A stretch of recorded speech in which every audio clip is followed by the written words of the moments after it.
Okay, I think we can go ahead and just get this started. Mike, did you want to go ahead first? Yeah. So, Lucy, thank you for that.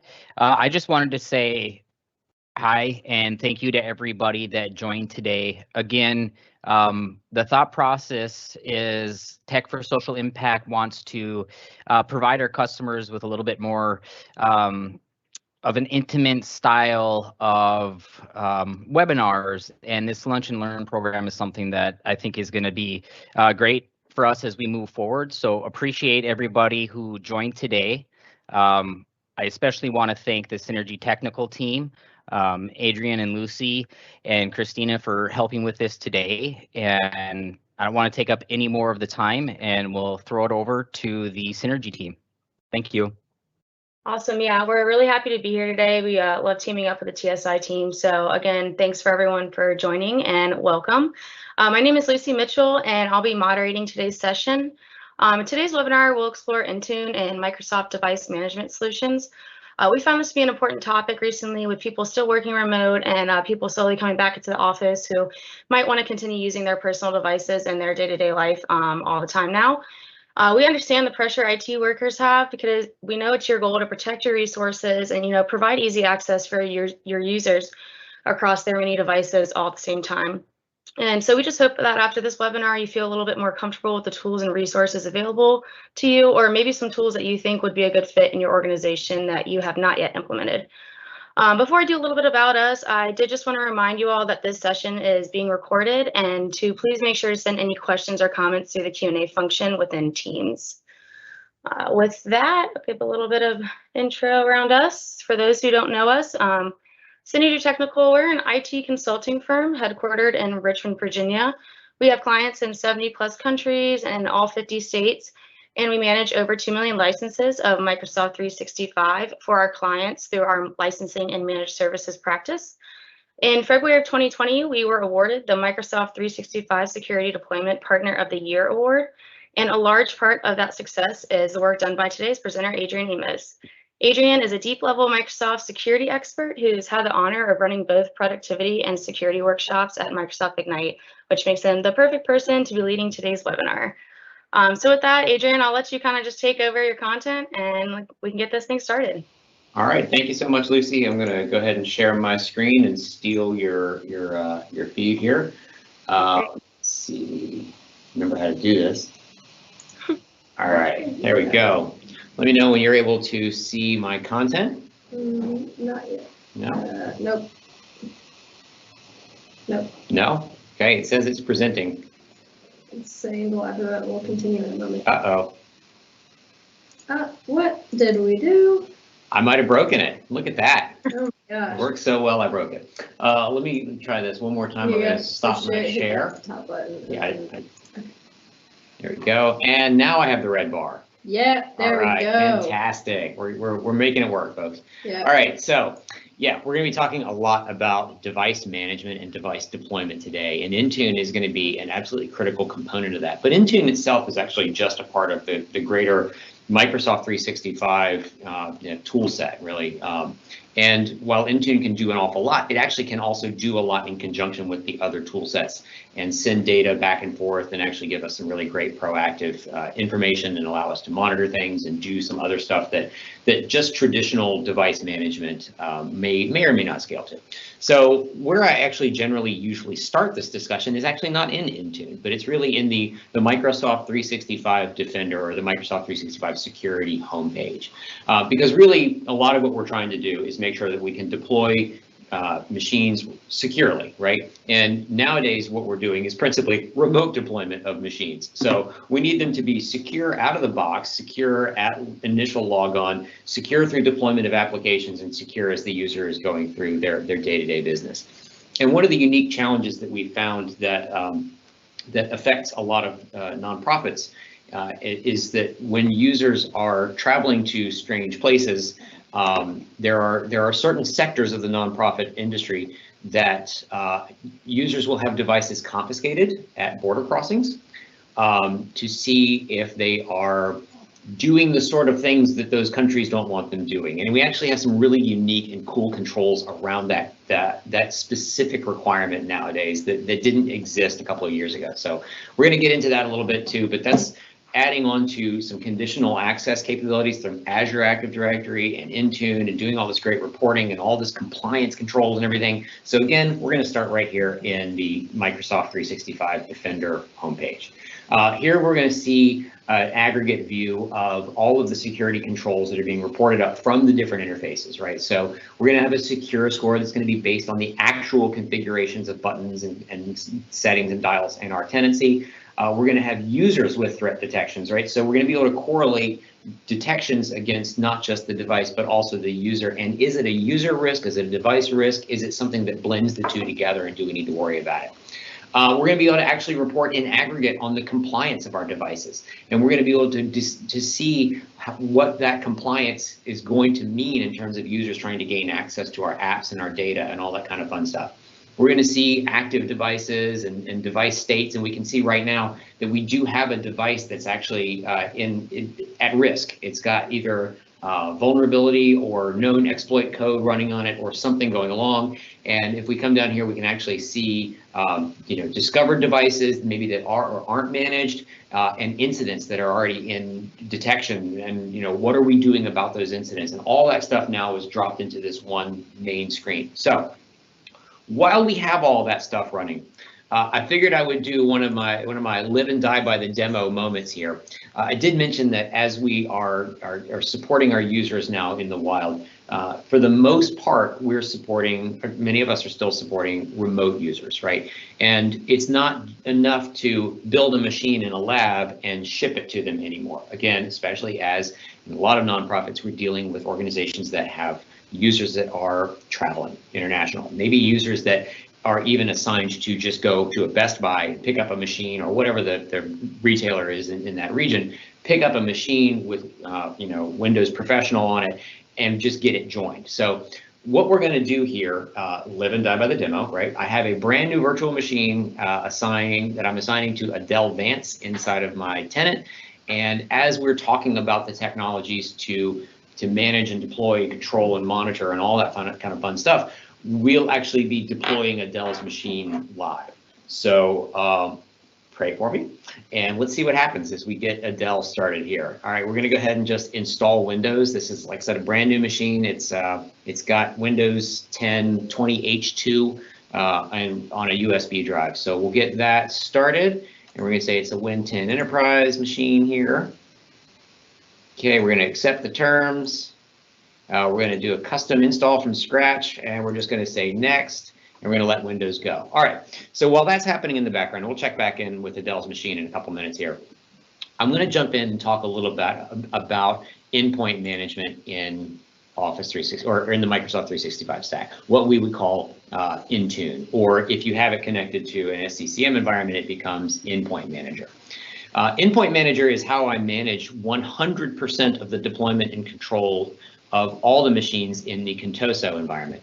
It happens to actually be how I do it at Synergy as well. And in a lot of organizations, we're able to completely eliminate the reliance on Active Directory or on-premises system deployment and remote device management tools as well. Just completely eradicate them and go per 100% with Intune.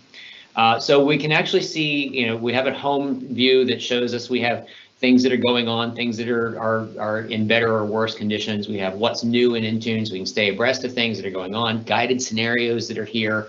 If we're enrolled in Microsoft Managed Desktop, that surfaces up here too. We also have a pre-canned dashboard that sits here and shows us some basic information, but I kind of generally skip right over that and go straight to looking at my devices, my apps, my security, my reports, all this kind of fun stuff here that allows me to get in and start doing the nitty-gritty. So it's important to understand, by the way, this was moved out of the default Azure portal as of last summer. So if you go poking around in portal.azure.com, you will not actually find these things. They're now actually living in endpoint.microsoft.com. So we can see all of our devices. We can see them by the OS platform that they represent. We can dig into policies and controls and enrollment restrictions that pertain to those particular device classes. If I go to my iOS I'm not going to have anything there. Mac OS and Android similarly. But what I generally do is I usually start with configuration profiles and compliance policies. Configuration profiles are, what do I want the machine to do? How do I want it to behave in my environment?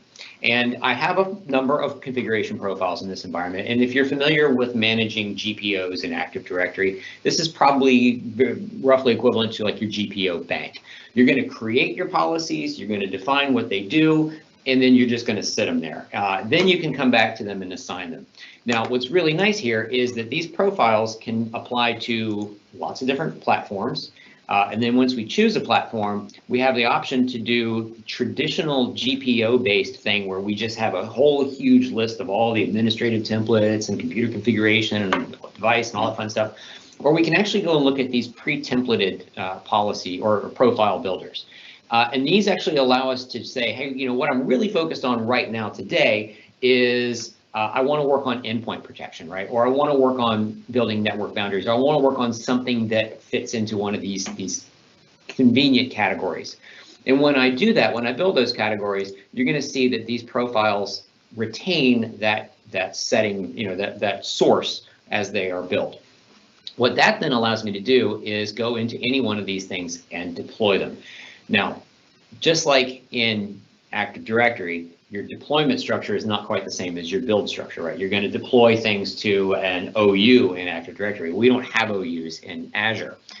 So what I really like to do, I'm not a huge fan of coming into each one of these profiles and looking at all the properties to see what are the devices, what's the device that's going to get it based on an applicability rule. What I like to do is shortcut this by building policy sets. And this is magical. This is one of my absolute favorite control surfaces in all of the Microsoft 365 connected experience. In Active Directory, you needed to build a machine and you needed to get it to a standard image, right? That's the baseline. You needed a standard image. You needed XYZ applications installed. You needed these configuration components done. There really wasn't a super awesome way to do that because once you moved the device to a new OU, you had to go back in and run an RSOP, resultant set of policies to figure out what was going to come off, what was going to go back on, what came out of non-configured to configured state. But with this, again, because we don't have OUs and we can do things by groups and we can do things by dynamic groups and all kinds of fun stuff that calculate based on attributes of the object, we can build policy sets that say, hey, these are the configuration profiles that I want to be part of this standard image. These are the applications that I want to be pre-deployed as part of this standard image.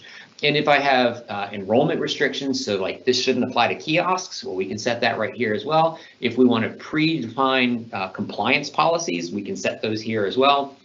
And we can simply come in here and say, who gets this? Well, by default in our environment, it's all users get it except admins and kiosk users, right? We want them to have a slightly different experience. So as long as your user account isn't listed in the admins group or in the kiosk users group, this is going to be your default experience at Contoso. So let's see how Adele is doing. It looks like she's gone through the first reboot. She's on her way back up. While she's doing that, we're going to talk about the fact that we can actually stack up these policy sets. So here's the standard image, right? Maybe we want to actually have an admin workstation that maybe we didn't want to set the exclusion on the standard image. Maybe we wanted to do some additional controls on top of that admin workstation, right? Well, now in this one, I've got New Edge deployed by default into this. So we've already got Office 365 or the Office Pro Plus apps or the Office 365, Microsoft 365 apps. See, they keep changing the name. It throws me off. But now, in addition to that, I've also got some application protection policies going on here too. And we'll cover the kind of controls that we can do at the endpoint in terms of how users are able to, or how we're able to prevent users from moving data to places that we don't want them to. But we've also got some additional controls here too. So now, in addition to the 10 or so configuration profiles that were part of the standard image, we've now got some block CASB unsanctioned apps, Defender access control, or application control guards, and now we're actually assessing the machine against some baseline compliance policies as well. Here we have said this should only apply to admin workstations, right? So now we have to have some way of determining what constitutes an admin workstation. They get a different admin workstation enrollment status page too, one that maybe locks them in so they can't escape the process and get to an unconfigured machine. And here we're actually assigning this, just like with the other ones, we were doing it to all users. Well, now we actually have a privilege admin workstations Azure Active Directory security group. So we're making sure from defining groups instead of through OUs, who gets which sets of policies and profiles and configurations. And where that becomes really important is an OU exists only in one space in a directory tree, right? I can't make an OU appear here and also here, but a group, that's got equal footing anywhere. So I can apply anything to any group and make sure that the right devices get it simply by being in that group. Yes, you could do that with WMI filters, but you had no way of predicting if the machine would accurately pick up the WMI filters in Active Directory because that was a client-side calculation. This is not client-side, this is server-side. So Azure Active Directory will determine, does your device need to have these things going because of its group memberships? All right, so Adele, she's still on her way back up. I'm actually going to drag her over to this other monitor so I can keep a little bit better view on her. So we're deploying all these different profiles, right? We've got all these wonderful things here that determine, you know, what is this thing actually even doing? Well, we can drill through, we can look at this thing and see we're defining controlled folder access here, right? We can see who's, from looking at the policy or the profile itself, we can see, is this thing assigned through direct access or direct assignment, or is there an applicability rule? And by the way, these are pretty cool too, right? We can actually come in and say, hey, don't assign the profile if the OS edition equals holographic enterprise, right? Why not, right? We can say, hey, we want all of our Windows 10 images done, but don't touch my IoT machines, right?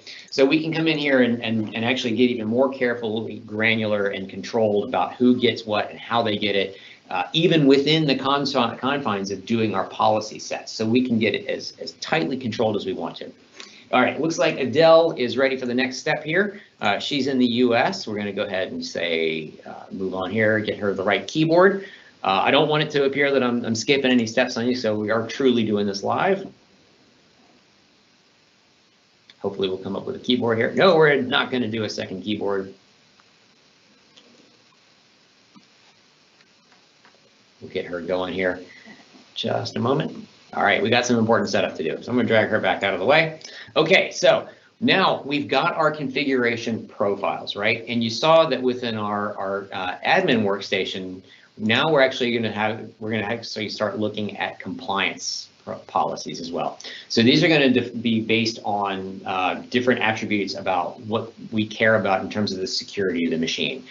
In our environment here, we've got a couple, one that says Defender must be running. It's a pretty low bar to cross, right? But in our case, we want to make sure for a privileged admin workstation that you are at least running antivirus. And we want our machines, which are monitored through Microsoft Defender for Endpoint, to not appear to be under attack at the moment. That would probably be ideal. We don't want our admin workstations to appear to be under attack. So I'm actually going to jump over to my endpoint security side here, and I'm going to show you we have device compliance policies, right? And again, just like our GPO bank equivalent with configuration profiles, I can build my compliance policies here and then assign them out as I see fit. So what I might do is I might come in and define this Defender for endpoint policy, right? And then right here, you can see I've got some machines that aren't quite doing so great in this environment. If I look at device status, I'm going to be able to see that Diego is not currently compliant. I've got a kiosk machine that's not currently compliant, but the rest of my machines, they're doing all right. Oh, let's come over here and log in as Adele.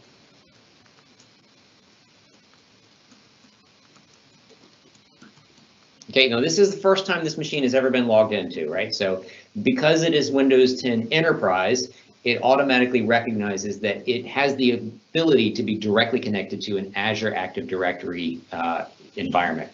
And this environment is managed, this is the same way that we're going to bring on a machine through autopilot, right? But that's going to involve the Windows Store for Business. So we're just going to skip that little discussion right there. But right there, automatically, now it knows that this is my correct tenant because that's a little silly icon that belongs only to Contoso.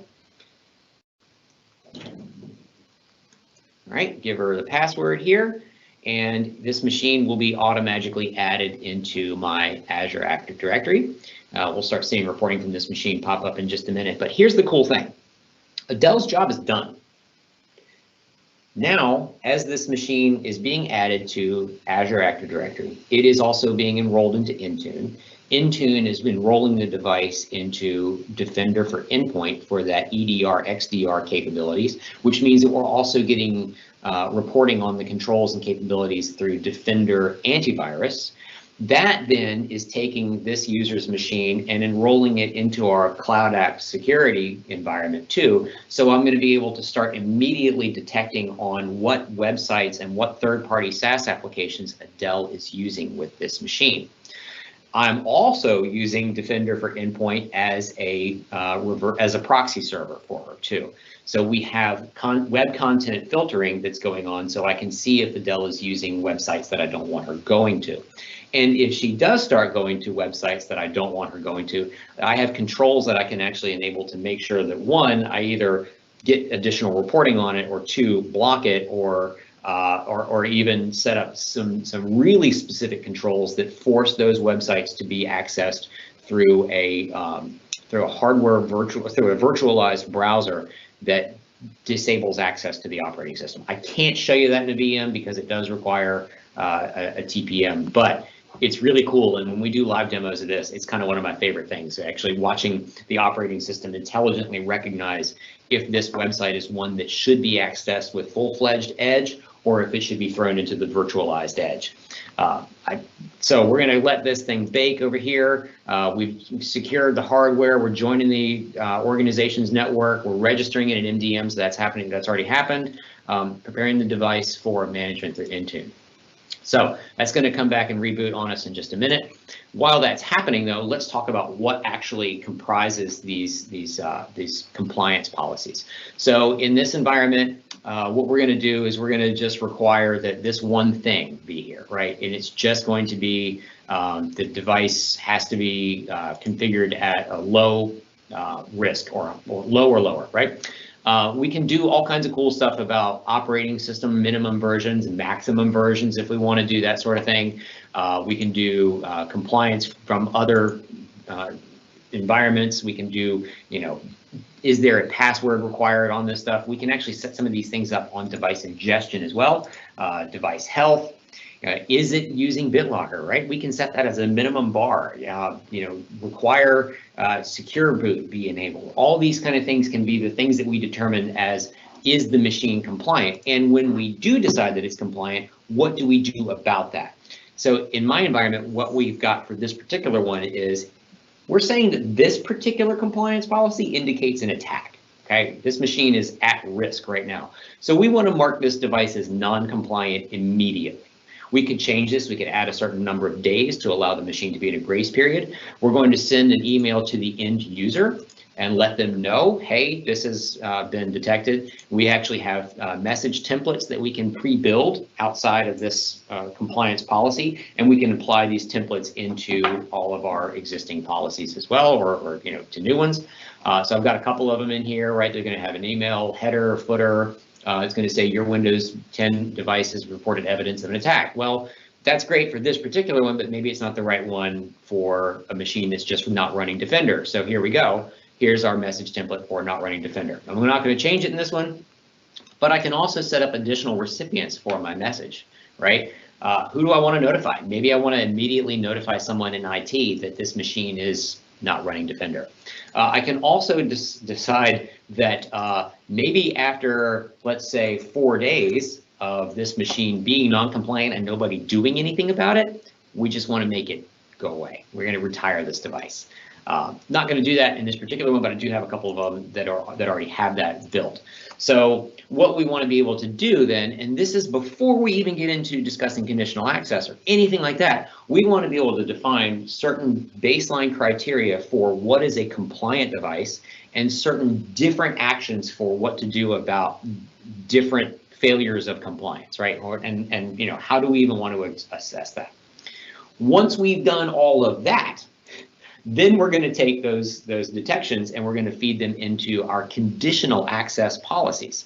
So conditional access is kind of like the current next frontier of all access management. This is like the baseline consideration now of the zero trust mindset for protecting systems, protecting cloud access, protecting users when they come into the office, protecting all the things that we want to make sure that we're protecting. Conditional access is one of the fundamental ways of achieving that. And we can do really cool stuff with conditional access. We can come in here and we can predefine named locations where we expect users to either be working or to never be working, right? So I can come in and I can define that building 1 and building 2 based on egress IP addresses are considered trusted locations. And maybe I use that to build a bypass MFA policy. You're inside the building, I'm gonna take the chance and assume that maybe you're in the right place. Maybe if you've gone to Estonia, which incidentally is where we see most of our attack traffic coming from, then maybe we don't want to allow you to get into certain applications or get into others. Maybe you're dealing with data that's government classified and you just don't want to take the chance that anybody who's reporting from an ITAR restricted country is going to be able to get into your environment. But maybe you also need, like I said, to be able to calculate this on GPS, right? So we've heard stories of people traveling for work and having their phones confiscated at the border and being told, unlock this phone and show me that you're not doing, let's say, mission work or whatever. That creates a real problem, not just for data theft and not just for corporate device loss, but it actually puts real human lives at risk. And so we have the ability now with GPS controls too, to say, okay, well, I'm going to unlock my phone for you, that's fine, but you're not going to be able to get into any of my corporate data inside of this country. And I didn't mean to pick on any one particular country, but I had to build one to show you. So we simply built a GPS-based control around the Democratic Republic of Congo. So simply building these named locations doesn't do anything. What I then need to do is pass them into some specific controls, some conditional access policies.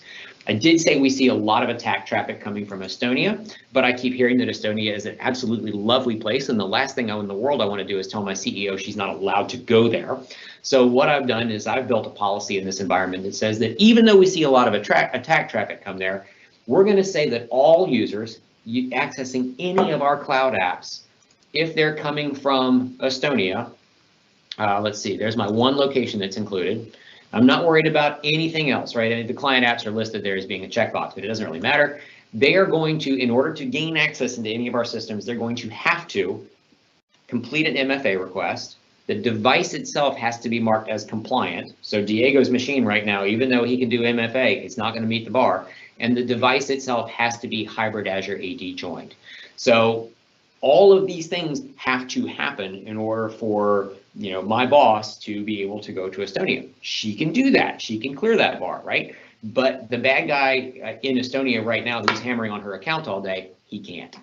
And what's really cool here too is that we have the ability to run these policies as turned off, so it's just sitting in my GPO bank equivalency, right? I'm using that term, and I apologize to Microsoft. It's not the proper terminology, but for all of us old infrastructure guys, it makes sense. I can turn it off so it's just there for me if I need it. I can turn it on so it will actually cause interruptions, and I can actually set this thing also in report only. And what this setting does, report only, allows me to examine future authentications inside the Azure Active Directory sign-in log and see what would have happened to that specific sign-in had this policy been enabled. And that's actually really cool. It's a lot more powerful than a traditional what-if scenario because this what-if button is not 100% reliable. It's actually a what right now, not a real what-if. But we can do so many more things, right? So I came in here and I said no corporate data from the Congo, right? So we can come in and we can say, yes, all of our applications, our Office 365 suite, we don't want that access if you're coming from the Congo, right? There you go, simple. It's so easy to get these things going. We can do some much more granular controls too, though. Maybe we want to decide that what we really want is we want to force people in a particular group or in a particular location to accept a terms of use.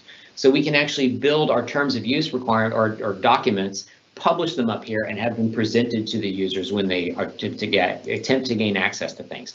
They accept the terms of use, we let them in, right? There's no more complexity to that. We can do some really cool things too, like making sure that users don't accidentally take data out of our SharePoint environment from a personal device. And then for this, we're actually going to leverage some additional controls outside of Intune and outside of Azure Active Directory. We're going to rely on conditional access app controls from Cloud App Security to say that if you are coming into SharePoint, right, no big deal, right? We're not going to assess any controls for who can get in or how they can't. That's being handled by other policies.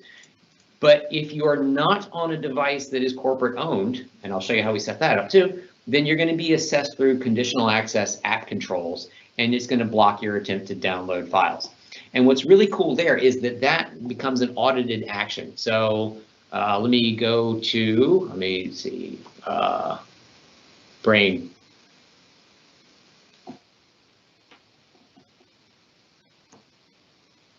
It's a good reminder to check on Adele and see how she's doing down here too. Let's see. All right, here's her privacy controls. We're just going to accept those privacy controls while Cloud App Security is firing up here.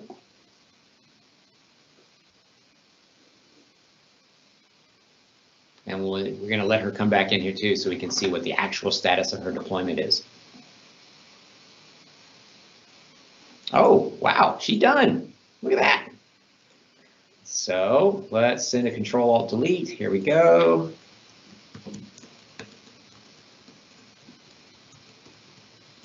Now you're going to say, wait a minute, why didn't it keep Adele's name there? Well, there's a trick to that. Adele was the enrollment user, and I'm allowing Adele to enroll devices in our environment. Maybe you don't want to do that. Maybe you want to have a named enrollment user that allows people to enroll. The enrollment user doesn't necessarily have to be the same user who uses the machine. In our environment, it is. So Adele's going to go ahead and give her password, and it's going to start building her profile. And it's going to actually pull in a profile information from any existing machines that she may have already replicated up to the cloud, because we're allowing people to do, what is it? Oh, what? Brain. My brain is dying. We're allowing them to synchronize their profile data. It's basically like enterprise state roaming. That's it. That's what it's called. We're allowing people to take their Windows settings and their application settings and all that stuff and save it as part of their Azure Active Directory profile that then gets copied back down to any new machine they set up. Okay, here we go. In just a moment, Adele will be at a fully functional Windows workstation. So it says it's going to take several minutes. It's usually not that slow. But all right, so I did say, oh, here we go. It still might take several minutes. I'm going to move her out of my way. What we now have, because we've set up our conditional access app controls to say don't allow downloads from personal devices, we're actually going to be able to see what are our applications and how have people been using our systems through Cloud App Security as the interfacing reverse proxy server into our cloud environments. I mean, like mind-blowing kind of stuff, right? So what we want to see is users logging in. Are they coming from devices that we trust? Are they coming in from devices that we don't trust?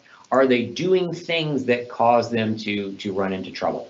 Let me see, hold on one second, we'll pull her back in here. I just want to show you that we have now completed the device preparation. Okay, we did all that. We completed the device setup. So we ran through the Intune security policies. We've deployed all 4 of our applications already. Like that just kind of happened magically in the background. If I want to do my show details on setting up the account, we're building the security policies and all that kind of fun stuff that applies to Adele, the user. So we can do things that apply to the device, we can do things that apply to the user. What's cool here is, incidentally, with these applications, I'm not restricted like I am in Active Directory GPOs to only doing pre-login deployments. I can assign an application to a user at 4 o'clock in the afternoon, and if that machine is turned on, that application is getting installed. With a GPO, if you try to assign an application to a user or to a device, that application GPO will only process at the next startup. So it's a pre-logon event, which doesn't scale super great if you have protected Wi-Fi. Anyway, we don't have that problem in the cloud. All right, so while she's going on over there, I'm actually going to jump back to my dashboard for a hot second, because what I want to show you is my 49 protected actions over the last 30 days.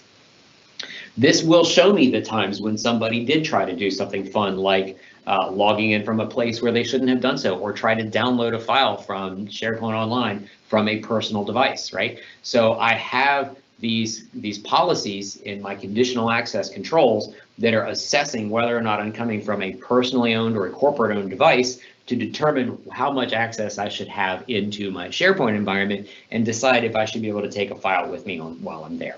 And that's really super cool, right? Because a lot of the stuff that we deal with is not intentional data theft, it's accidental. People may have more than one computer. They think, oh, it's 9 o'clock, I forgot to send that email. I need to download that report so I can do it. Here's my home computer, I'll just do it here, right? We can stop that. We can stop it very easily, in fact.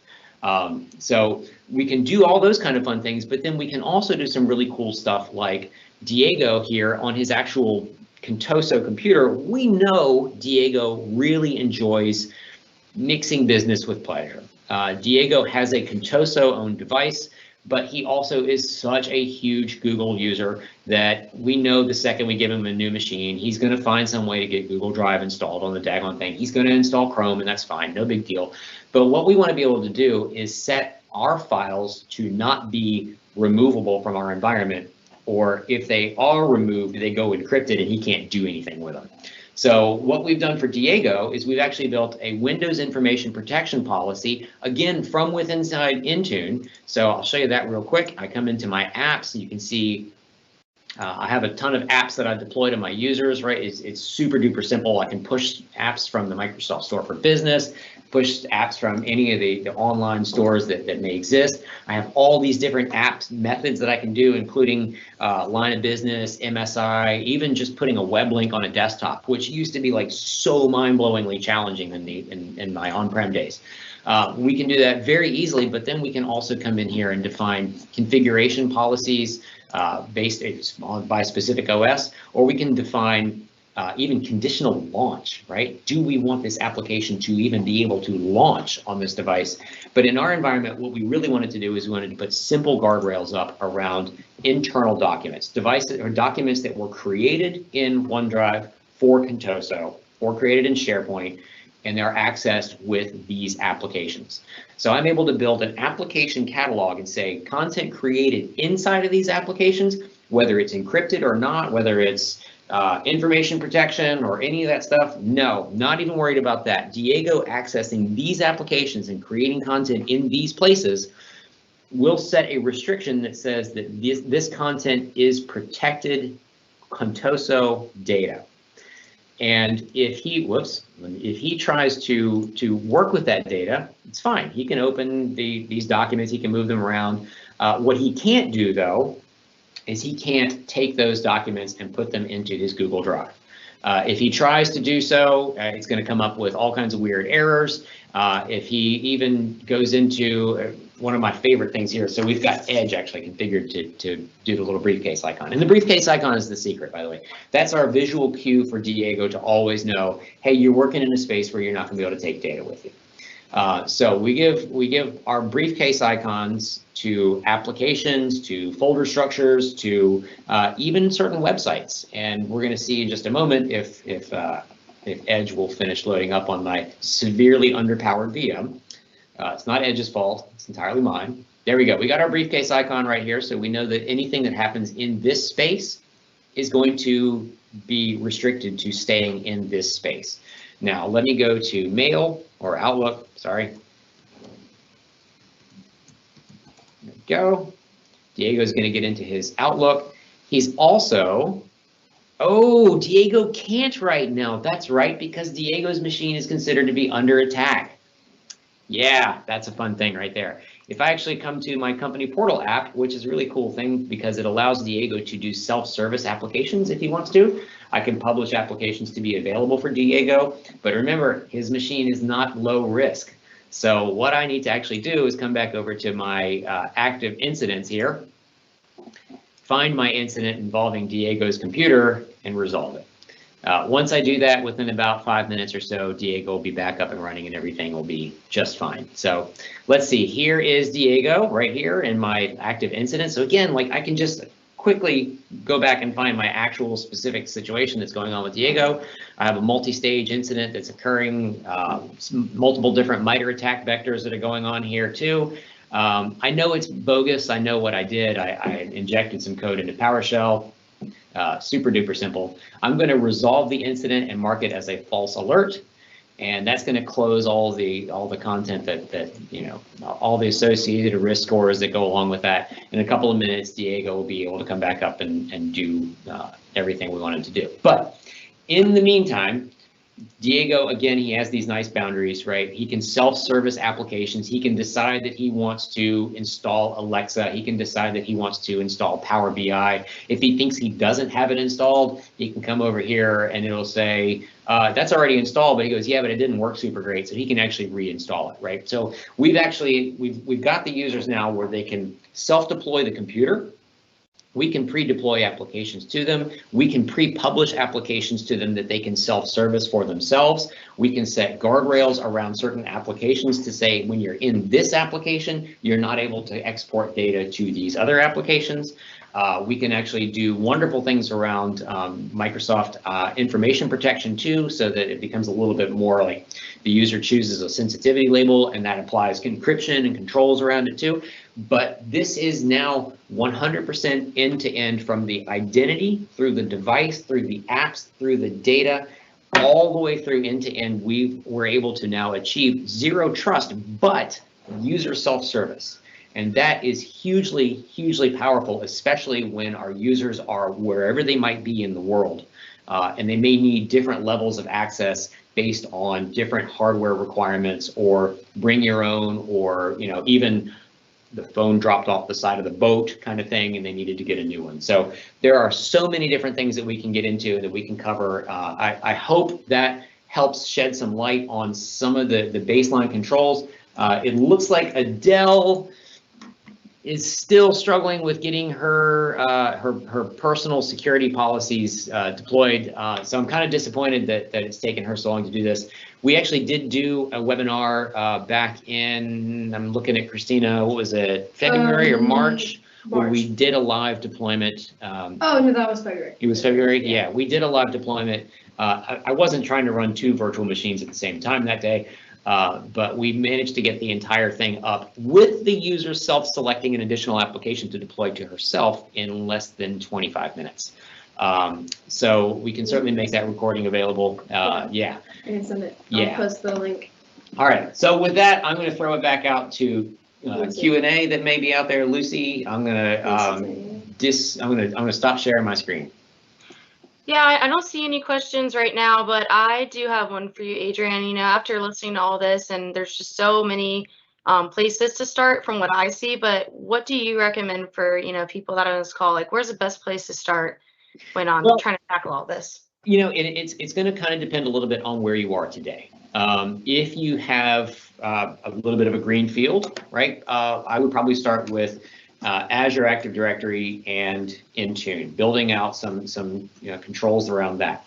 If you're not coming from a green field, it's really going to be important to do a pretty significant assessment of where you are, but where you are based on the choices that have led you to where you are, right? So that's one of the things that I find a lot of people skip when they start building out assessments and planning for the future, is a lot of times you are where you are because of an underlying requirement, or maybe there's a compliance requirement that went into getting things where they are, or even, heaven forbid, like some massive complexity that dealt with a 15-year-old Kick script. I've run across it, right, where nobody knows how it works, but if it doesn't work, nobody works, right? So it's important to understand what the background is, what's led an organization to this point. So I always strongly recommend a very detailed assessment of what is the management structure today, and what are your near and mid and long-term goals, right? Because that can really help affect what the priority workloads are to get down that path. Right. Awesome. Thanks for that. And There's another question that's actually a pretty good follow-up to, where to start. Would you say if, someone doesn't really know what they have, is the best place to start like in their licensing portal or just straight going to the office admin center and seeing what tools and functions they have there? That bears on a licensing question. Yeah. So I would demur to my account executives team for that. But if you have Microsoft Cloud licensing, there is always trial licensing available to light up some of these workloads. One of the strongest actions that I find is if you have access or if you have machines that are already enrolled into any portion of Azure Active Directory, Intune, or whatever, and you're trying to build on that, I would recommend starting with a M365 E5 trial license to see what it uncovers. Turn on the security workloads and just walk away. Turn them on, walk away. Come back in a couple of weeks and see what they found. The results are usually startling. Awesome. I don't think there's any more questions, but if those who have not posted any run into some later today or throughout the week, please just email either Adrian and I, and we will be more than happy to help. Thanks, Adrian, for doing all this. It was super informative, and I personally learned a lot, so we hope that everyone here today did as well.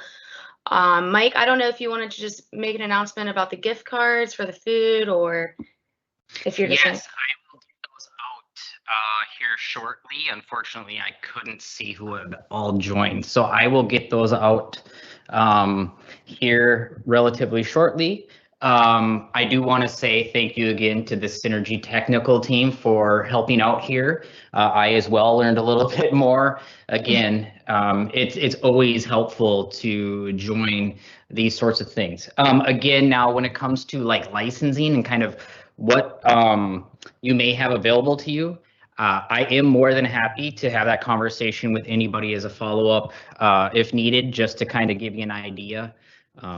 But other than that, yeah, no, thank you very much, Synergy technical team and everybody who joined today.